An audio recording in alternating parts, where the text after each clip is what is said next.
बकिया video देखने से पहले वीडियो को लाइक करें, राहम टीवी चैनल को सब्सक्राइब करें और बेल आइकन पर क्लिक करें। शुक्रिया। कि नबी करीम सल्लल्लाहु अलैहि वसल्लम तज़किया और तालीम दोनों खूबियाँ जो लेकर आए हैं, इसका मतलब ये है कि शरीयत ये वो पटड़ी है रेल की, वो रास्ता है शरीयत जिसके ऊपर चलना है।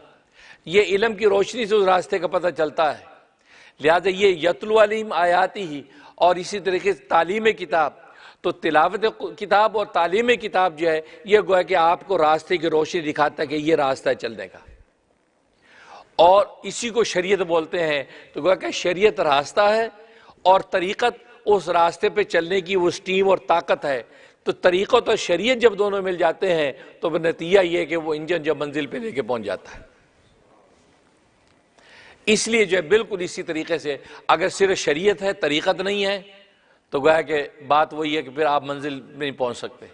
सिर्फ तरीक़त है जो है वो शरीयत नहीं है तो भी मंजिल पे नहीं पहुंच सकते, बल्कि शरीयत और तरीक़त दोनों आपस लाजिम और मलजूम हैं।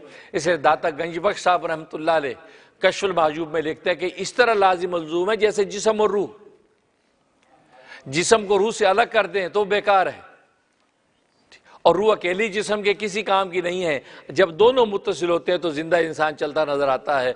बिल्कुल इसी तरीके से तरीक़त और शरीयत, तालीम किताब और तिलावत, और इधर तज़किया नफ्स और हिकमत, ये जब दोनों आपस में मिलते हैं तो गोया कि अब ये इंसान कामिल हो गया।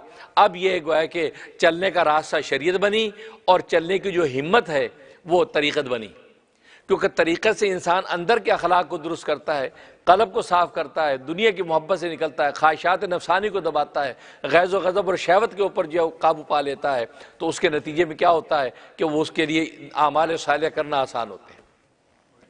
तो गोया कि शरीयत जो रास्ता है और तरीक़त चलने की हिम्मत है, और आप जानते हैं रास्ता हो चलने की हिम्मत ना हो तो मंजिल पे नहीं पहुंच सकते।